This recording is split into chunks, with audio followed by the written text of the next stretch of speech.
दोस्तों नमस्कार। आज है 26 जुलाई सन 2024।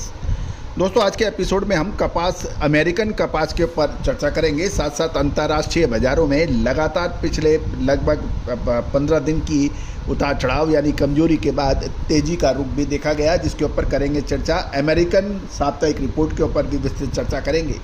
दोस्तों एक और महत्वपूर्ण खबर, हमारा साप्ताहिक अखबार यानी न्यूज़पेपर, जिसमें कॉटन कपास की लगातार देश विदेश की खबरें आपको मिल पाएंगी मात्र 3,000 रुपये वार्षिक शुल्क पर। आज ही संपर्क करें संपूर्ण कमोडिटी बाजार का देश दुनिया का पहला चैनल, जो अंग्रेजी और हिंदी दोनों में उपलब्ध हो रहा है। याद रखिए दोस्तों, देश के कोने कोने से दलहन, तिलहन, मसाला, अनाज, कपास, मेटल, इन पर में लगातार हम पूछ परख हो रही है और देश के कोने कोने से ट्रेडर्स, स्पिनर्स इसको ज्वाइन कर रहे हैं, खरीद रहे हैं।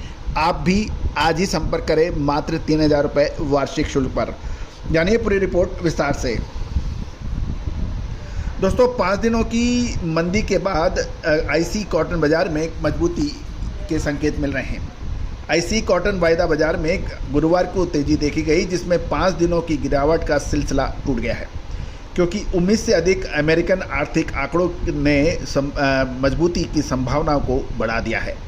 यदि दिसंबर कॉटन कॉन्ट्रैक्ट 25 अंक बढ़कर 68.90 यानी 68.90 सेंट प्रति पाउंड पर बंद हुआ, और इसी तरह से मार्च और मई कॉन्ट्रैक्ट में भी 25 और 20 अंकों की बढ़त रही, जो कि मार्च 70.66 और मई 72.02 सेंट पर प्रति पाउंड पे बंद होने के समाचार मिल रहे हैं।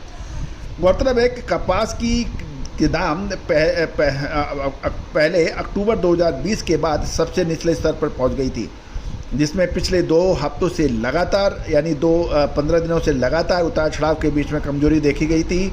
और व्यापारियों से बात करने पर यह भी पता लग रहा है कि उनका कहना है कि इसमें बड़ी पैदावार, अमेरिका में ग्लोबल डिमांड कम होना, मंदी का बाजार, साथ साथ स्पेकुलेटिव सेलिंग यानी शॉर्ट सेलिंग को इसका जिम्मेदार ठहराया गया था, और यही वजह थी इसकी कीमत 70 सेंट के महत्वपूर्ण स्तर से नीचे चली गई थी।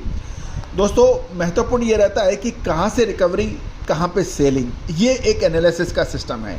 और दोस्तों हमने आपको लगभग जो कपास के ट्रेडर हैं, जिनर हैं, मिलर्स हैं, स्पिनर्स हैं या फिर टेक्सटाइल वीवर्स हैं, उन्होंने इस चैनल को बहुत प्यार और सम्मान दिया है।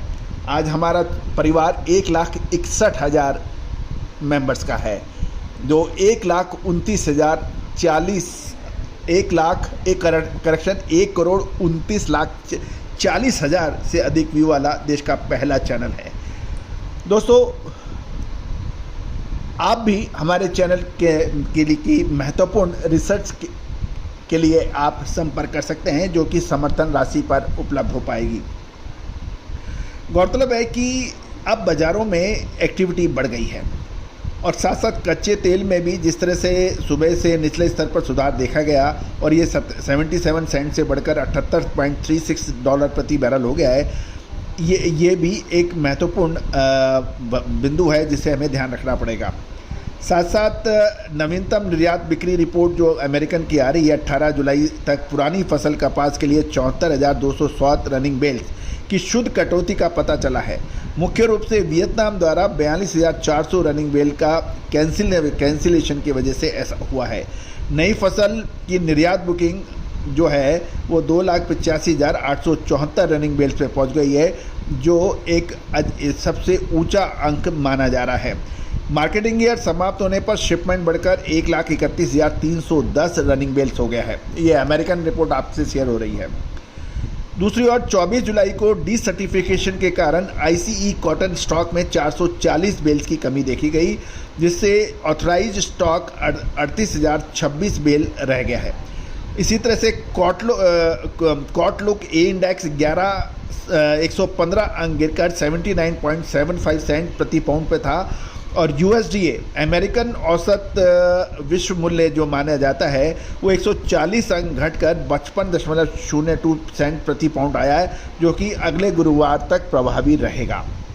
दोस्तों एक महत्वपूर्ण ये भी चर्चा हो रही है कि कपास का जो आउटलुक है वो प्रमुख कपास प्रोड्यूसिंग क्षेत्रों में मौसम की स्थिति से बहुत नज़दीकी से जुड़ा माना जाना चाहिए।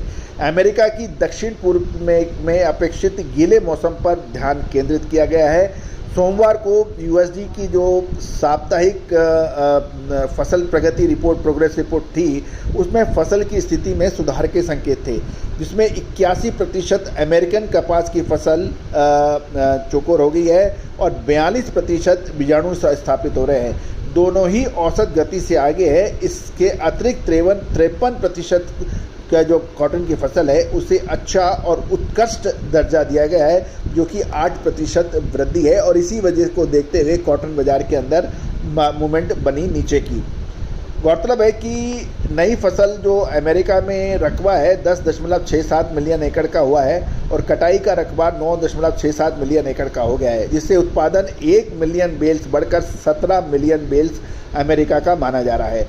2024-25 की फसल वर्ष के लिए एक्सपेक्टेड साल के अंत का स्टॉक 1.2 मिलियन गांठ से बढ़कर 5.3 मिलियन बेल्स हो गया है। ये एक विशेष ध्यान रखने वाली बात है, क्योंकि क्लोजिंग स्टॉक बढ़ रहा है, साथ साथ उत्पादन भी 1 मिलियन गांठ बढ़ रहा है अमेरिका के अंदर। ग्लोबल स्तर पर पुरानी फसल का उत्पादन 1.66 मिलियन गांठ से घटकर 79.31 मिलियन रह गया है, जबकि नई फसल का उत्पादन 1.05 मिलियन गांठ बढ़ गया है, जिससे कुल स्टॉक 8,60,000 गांठ घटकर 82.63 मिलियन में बेल्स रहा है। कुल मिलाकर 16 जुलाई तक यदि हम एक्टिविटी देखें तो विशेष फंड्स ने कपास का वायदा के अंदर अनुबंध कम हो रहे हैं। दोस्तों, कुल मिला के कपास के लिए अब 15 दिन बहुत ही महत्वपूर्ण साबित होने वाले हैं। क्या ये तेज़ी का होगा या मंदी का, या अंतिम मौका होगा माल निकालने का या खरीदने का। दोस्तों, विशेष रिसर्च रिपोर्ट के लिए संपर्क करें।